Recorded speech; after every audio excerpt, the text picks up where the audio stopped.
Welcome to the second part of a two-part presentation on miracles in Christianity. We've seen that pagan gods did the same miracles Jesus did, and the pagan gods did them first. So where Jesus healed the sick, pagan gods healed the sick first. If Jesus walked on water, pagan gods walked on water first. They turned water into wine first, calmed storms first, fulfilled prophecy first, prophesied correctly first, raised the dead first, rose from the dead themselves first, and pagan gods' apostles performed miracles first too. With only Jesus' miracles on the table, forthright people could have faith in his miracles and keep a straight face. But now we know that miracles just like his were the common currency of ancient legend. So if you recognise all the other ancient miracles as legends, while still having faith in Jesus' miracles, it begins to look less like faith and more like flat earth superstition, stubborn belief held in the face of clear and convincing contrary evidence. For pagans, great events were heralded by miraculous prodigies. For example, the sky went dark at the very minute the Persian king Xerxes set off to conquer Greece. The appearance of new stars heralded the births and deaths of important people. Pythagoras calmed a storm. Alexander the Great parted the sea. The Egyptians cured disease by driving out demons. You have to understand that in those days, miracles were standard operating procedure. Miracles were everywhere. Trying to explain how common miracles were in ancient culture is like trying to explain how massive the ocean is. Naming wet places doesn't get the idea across. You run out of patience before you run out of ocean. It's like that with pagan miracles. There were too many to count. Miracles were everywhere. For example, on one page of an ancient book called The Jewish War, written by Josephus, there are 6 miracles. Those are the miracles on one page of one book. There are hundreds of books, thousands and thousands of miracles. Why so many miracles? Why were miracles so common? Because the ancients didn't have science. They were good at inventing civilization, but everyday stuff like why the wind blows and what the sun is, that they weren't so good at, which is a big deal. We know about science. We explain everything we see by a few invisible rules. Newton's laws, radio waves, germs. Those rules create our picture of what the world is and how the world works. Take away our rules, and Dorothy, you're not in Kansas anymore. Here's a picture of Apollo in his chariot, pulling the sun around the sky. The ancients had different rules. The sun travelled across the sky because a god moved it, physically moved it. What made people sick was demon possession. And they didn't mean sissy spiritual demon possession, they meant actual physical demons living in your body, making you sick. So it's not hard to see how stories that make sense according to the ancients' rules are impossible according to our rules. And when they're impossible to us, we call them supernatural, miracles. But for the ancients, what we call miracles, that was just how the world worked. Asclepius healed the sick and raised the dead.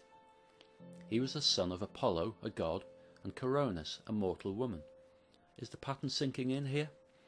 He healed many sick whose lives had been despaired of, and he brought back to life many who had died.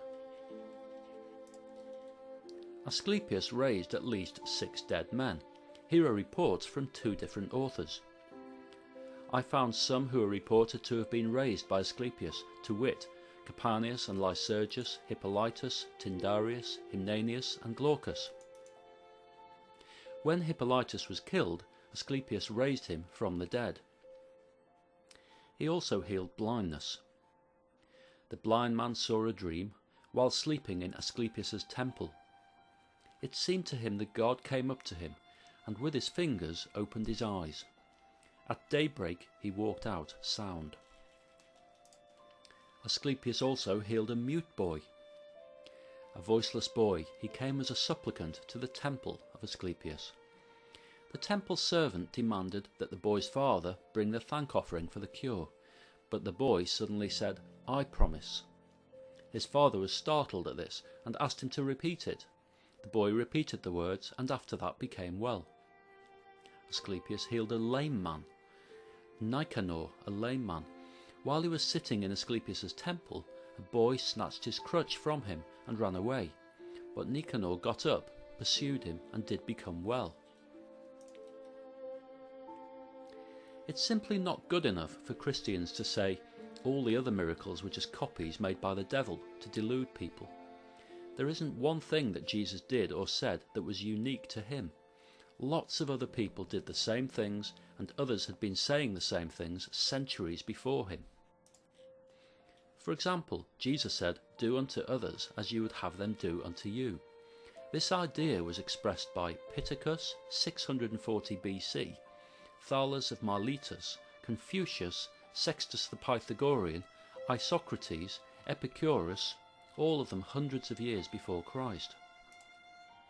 If anything, miracles actually discredit the Christian message because they are a sure sign of invention and lies.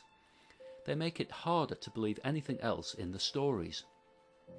For example, in the book of Matthew, the tombs broke open and the bodies of many holy people who had died were raised to life. They came out of the tombs, and after Jesus' resurrection they went into the holy city and appeared to many people. Think about what we've just read. Holy people rising from the dead, walking into the town. As Thomas Paine wrote, it's an easy thing to tell a lie, but it's difficult to support the lie after it is told. The writer of Matthew should have told us who the saints were that came to life again and went into the city, and what became of them afterwards, and who it was that saw them, for he's not hardy enough to say that he saw them himself. Whether they came out naked and all in natural buff, he saints and she saints, or whether they came full dressed and where they got their dresses, whether they went to their former habitations and reclaimed their wives, their husbands and their property, and how they were received, whether they sued for the recovery of their possessions or brought actions against the rival interlopers, whether they remained on earth and followed their former occupation of preaching or working, or whether they died again or went back to their graves alive and buried themselves. Strange indeed that an army of saints should return to life and nobody know who they were nor who it was that saw them, and that not a word more should be said upon the subject, nor these saints have anything to tell us. Recognise that throughout history people have told lies. They do this for a variety of reasons, sometimes to get power, attention, money, fame. Other times they do it not deliberately, but through ignorance. Lies occur frequently, told stories occur frequently, and stories grow in the telling. It's a mistake to pin our beliefs on stories from the Iron Age. Finally, consider this. The Hebrew word for by sounds the same as the Greek word on. Imagine an excited Hebrew telling a Greek that he'd just seen Jesus walking by the lake. The Greek would hear the word on. Imagine how the confusion could become a story, a rumour, another legend. It could be as simple an explanation as that. And that is so much more likely than the story we have received after 20 centuries.